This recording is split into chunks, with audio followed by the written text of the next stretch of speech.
Good morning student.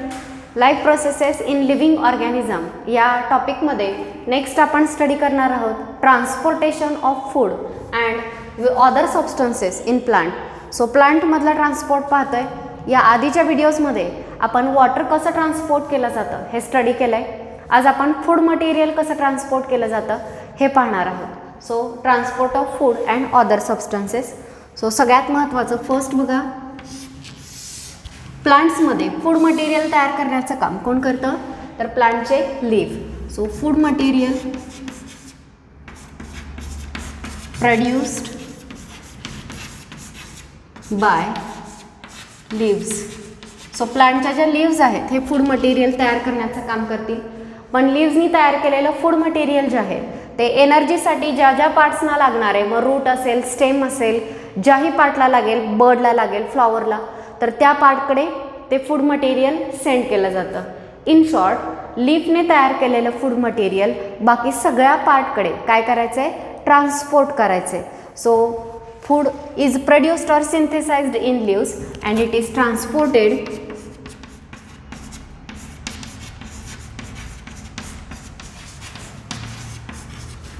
To other parts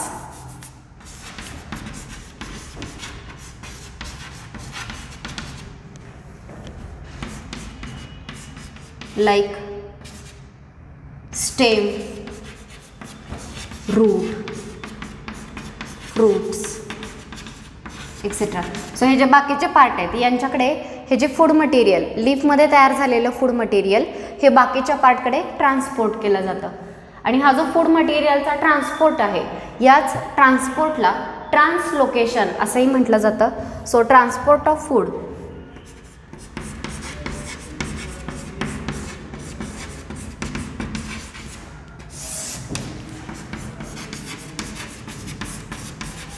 transport of food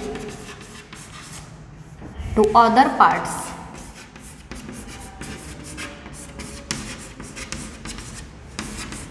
of plant is called translocation. So पुढचा जो काही transport आहे दुसऱ्या पार्टकडे होणारा, तर या ट्रान्सपोर्टलाच काय म्हटलं जातं, ट्रान्सलोकेशन. जसं आपण आधी ट्रान्सपिरेशन शिकलो तर तसं हे ट्रान्सलोकेशन याची डेफिनेशन लक्षात ठेवायची आहे. किंवा ट्रान्सलोकेशन हा जो वर्ड आहे तो फूड मटेरियलच्या ट्रान्सपोर्टसाठी यूज केला जातो. हे नीट लक्षात घ्या, कारण एक्झाममध्ये क्वेश्चन विचारताना राईट ट्रान्सलोकेशन इन प्लांट असा जर क्वेश्चन विचारला तर याच्यामध्ये मुलं कन्फ्यूज होतात की ट्रान्सलोकेशन म्हणजे कशाचा ट्रान्सपोर्ट लिहायचा आहे, वॉटरचा की फूडचा. तर हे नीट लक्षात घ्या, फूडचा जो काही ट्रान्सपोर्ट आहे प्लांट्समध्ये त्याच ट्रान्सपोर्टला काय म्हटलं जातं, ट्रान्सलोकेशन. सो हे नीट लक्षात ठेवा, जेणेकरून क्वेश्चन जर विचारला त्या पद्धतीनं तर तुम्हाला करेक्ट आन्सर लिहिता येईल. आणि सेकंड, फक्त ट्रान्सलोकेशन म्हणजे काय असंही विचारलं जाऊ शकतं. So translocation is transport of food from leaves to other parts of plant. It is also called as translocation. Now transport of food it is not simple physical process. So translocation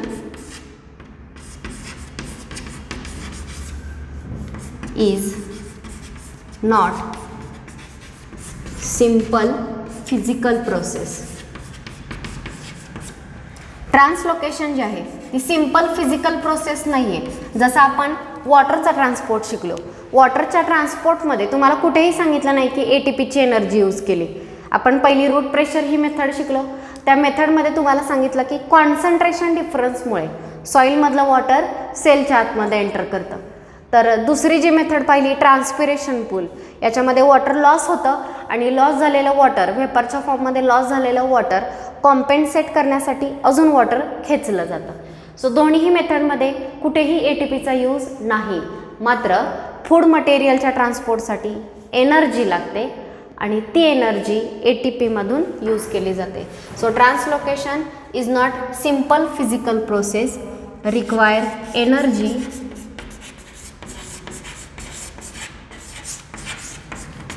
in the form of ATP. ATPच्या फॉर्ममधली energy जी आहे ती या ठिकाणी use केली जाते. So हे व्यवस्थित लक्षात घ्या. सगळ्यांना समजलं का बघा? या पॉईंटमध्ये सगळ्यात फर्स्ट तुम्हाला लक्षात ठेवायचं आहे ट्रान्सलोकेशन म्हणजे काय. सो फूड मटेरियल जे लिव्हजनी तयार केलं आहे ते अदर पार्टकडे ट्रान्सपोर्ट केलं जातं, यालाच आपण ट्रान्सलोकेशन म्हणतो. वॉटरच्या ट्रान्सपोर्टप्रमाणे ट्रान्सलोकेशन ही सिम्पल फिजिकल प्रोसेस नाही, तर हिला ATPच्या फॉर्ममधली एनर्जी जी आहे ती यूज करावी लागते.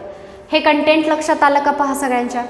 जर हे लक्षात आलेलं असेल तर नेक्स्ट पॉईंट काय आहे बघा. फूड मटेरियलच्या ट्रान्सपोर्टसाठी कोणता टिश्यू असतो आपण आधी पाहिलेला आहे. वॉटरच्या ट्रान्सपोर्टसाठी झायलेम हा टिश्यू असतो, तर फूड मटेरियलच्या ट्रान्सपोर्टसाठी कोणता असतो? Phloem. So food is transported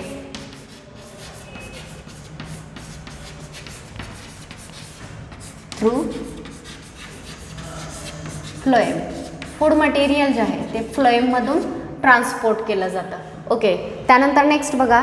समजा फ्लोएमच्या मदतीनं फूड मटेरियल एखाद्या प्लांटच्या पार्टकडे सेंड केलं गेलं. म्हणजे बघा इथे सपोज हा फ्लोएम आहे आणि या फ्लोएममध्ये असणारं फूड्स इमॅजिन करा सुक्रोज आहे. तर हे सुक्रोज नावाचं जे फूड मटेरियल आहे समजा एखाद्या सेलकडे ट्रान्सपोर्ट झालं. सपोज ही सेल आहे आणि या सेलमध्ये ते सुक्रोजचे मॉलिक्यूल आले. ती नेबरिंग सेल आहे असे इमॅजिन करा बाजूची. ओके, सो या सेलमध्ये काय आलेलं आहे? फूड मटेरियल आलेलं आहे सुक्रोजच्या फॉर्ममध्ये. कोणी इथं सेंड केलं? फ्लोएमनी सेंड केलं. हे सेंड करण्यासाठी पाठवण्यासाठी फ्लोएमने ATPच्या फॉर्ममधली एनर्जी यूज केली. एकदा एनर्जी यूज केली की मग गोष्ट कोणत्याही ठिकाणी ट्रान्सपोर्ट करता येते. जसं की पाणी उंचावरून खाली येतं आहे. का येतं? ग्रॅव्हिटेशनल फोर्समुळे येतं आहे. पण खालचं पाणी आपोआप वरती जाईल का? जाणार नाही. कुठली ना कुठली एनर्जी लागेल. फॉर एक्झाम्पल आपण मोटर जोडतो आणि मोटरने आपण वॉटर जे आहे ते पुल करतो, उचलतो आणि वरती पाठवतो. म्हणजे एकदा मोटर जर जोडली तर असं काही वाटणार नाही की खालचं पाणी आपोआप कसं वर चाललंय हे. तसं प्लांटमध्ये फ्लोएम जो आहे तो ATPची एनर्जी यूज करून फूड मटेरियल पाठवतोय. सो एकदा एनर्जी यूज केली तर कोणत्याही पार्टकडे फूड मटेरियल पाठवता येईल. सो समजा या सेलकडे फूड मटेरियल आलं. जेव्हा एखाद्या सेलमध्ये फूड मटेरियल येतं तेव्हा त्या सेलमधलं वॉटरचं कॉन्सन्ट्रेशन कमी होतं. आता मुलांना असा प्रश्न पडेल की का कमी झालं? ह्या सेलमधून वॉटर काही बाहेर गेलं आहे का? नाही गेलेलं. अजून काही झालं आहे का या सेलबरोबर? काहीच नाही झालेलं. फक्त आतमध्ये फूड आलं आहे. फूड येण्याने वॉटर का बरं कमी झालं? तर यासाठी एक एक्झाम्पल देते. इमॅजिन करा हे 2 ग्लास आहेत आणि या दोन्ही ग्लासमध्ये वॉटर आहे. सेम साईजचे असतील, ठीक आहे. आणि दोघांमध्ये काय आहे? वॉटर आहे. आता नंतर आपण काय केलं की याच्यामध्ये सपोज 1 टेबलस्पून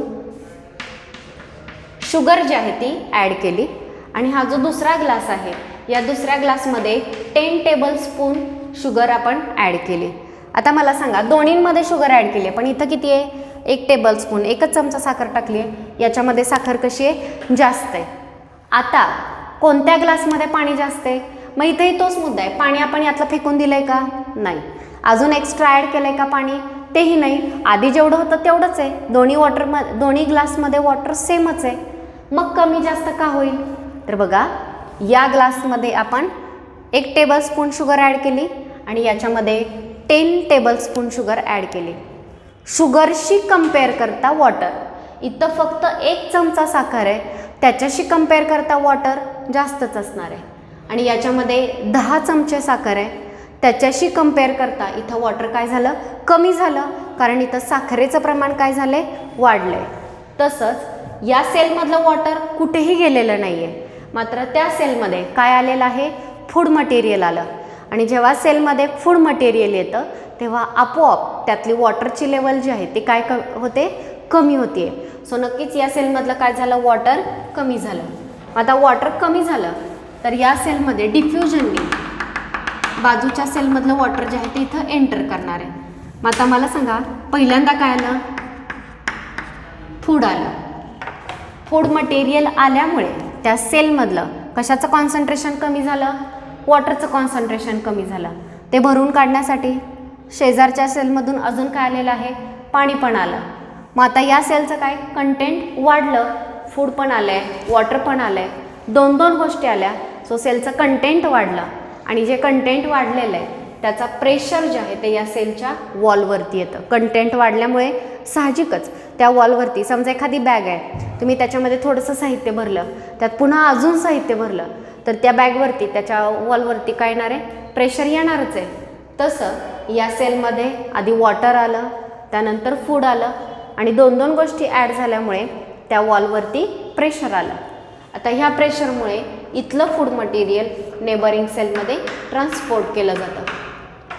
सो यावेळी जिकडे गरज आहे, ज्या ठिकाणी गरज आहे त्या डिरेक्शननी फूड मटेरियल पाठवलं जातं.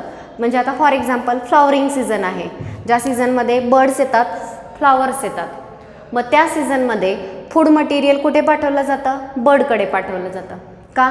कारण त्या बर्डचं ब्लॉसम होणार आहे, ती फुलणार आहे, त्या बर्डपासून, कळीपासून फूल तयार होणार आहे, त्यासाठी एनर्जी लागते आहे आणि ती एनर्जी मिळावी म्हणून फूड मटेरियल बर्डकडे सेंड केलं जातं. सगळ्यांच्या लक्षात आलं का बघा? ओके. सो या पद्धतीनं याच्याहीमध्ये फूड मटेरियल सेंड केलं जाणार आहे. सो सगळ्यांना हे कंटेंट समजलं का? फ्लोएमने फूड मटेरियल एनर्जी यूज करून इथे सेंड केलं. फूड आलं की त्यातलं वॉटर कमी झालं म्हणून नेक्स्ट वॉटरसुद्धा आलं. वॉटर आणि फूड दोन्ही गोष्टी आल्यामुळे सेलचं कंटेंट इन्क्रीज झालं आणि त्याचा प्रेशर वॉलवरती आलं. ह्या प्रेशरमुळे हे फूड मटेरियल नेक्स्ट सेलमध्ये ट्रान्सपोर्ट केलं जातं. सो बघा,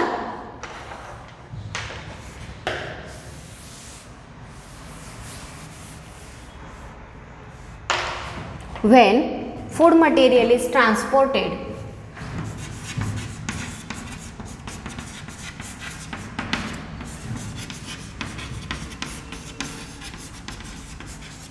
in the cell,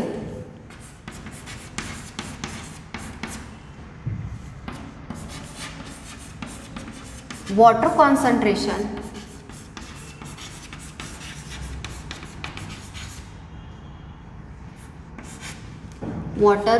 concentration in the cell decreases.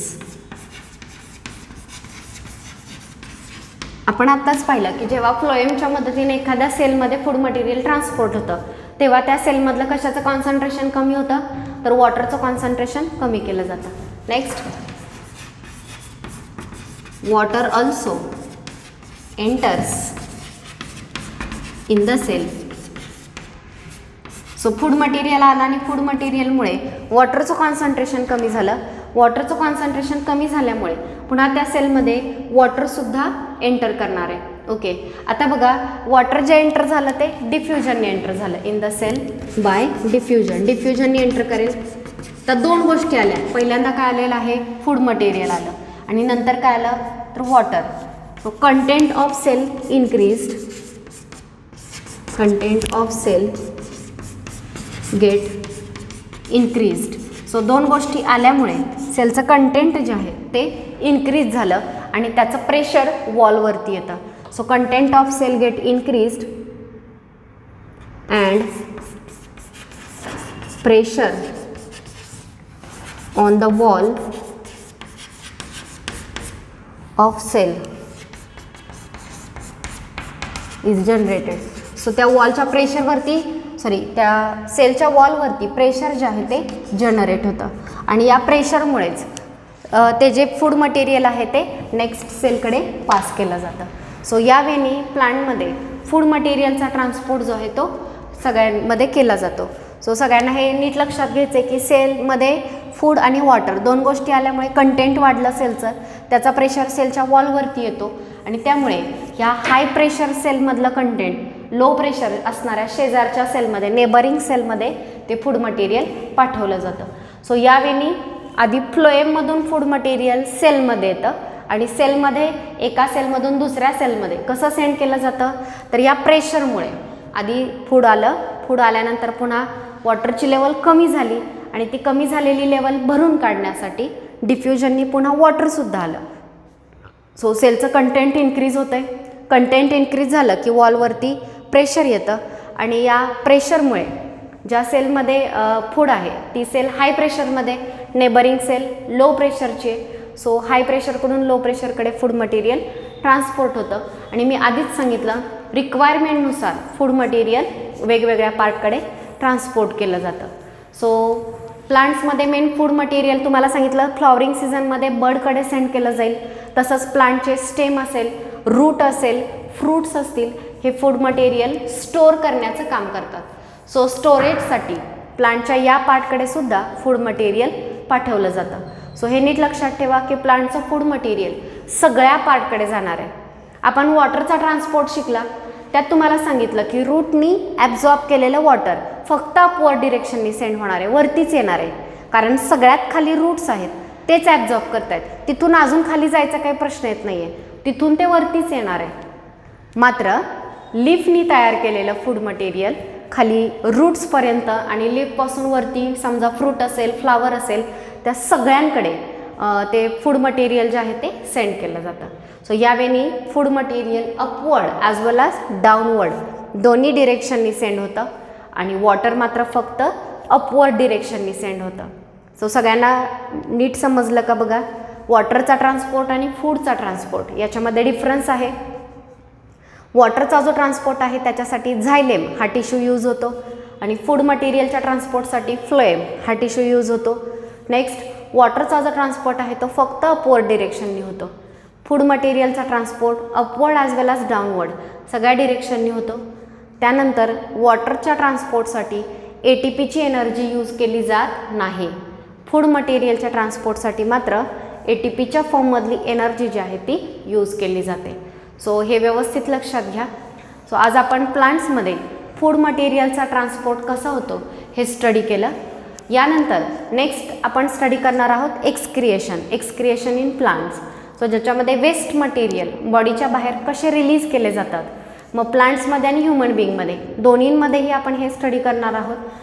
तर आजपर्यंत आपण वॉटरचा ट्रान्सपोर्ट आणि फूडचा ट्रान्सपोर्ट कसा होतो हे पाहिलं. याच्यावरती व्यवस्थित नोट तयार करा, कारण या पॉईंटवरती शॉर्ट नोटसाठी क्वेश्चन जे आहेत ते विचारले जाऊ शकतात. सो आजच्या लेक्चरमध्ये आपण इथेच थांबतोय. थँक्यू.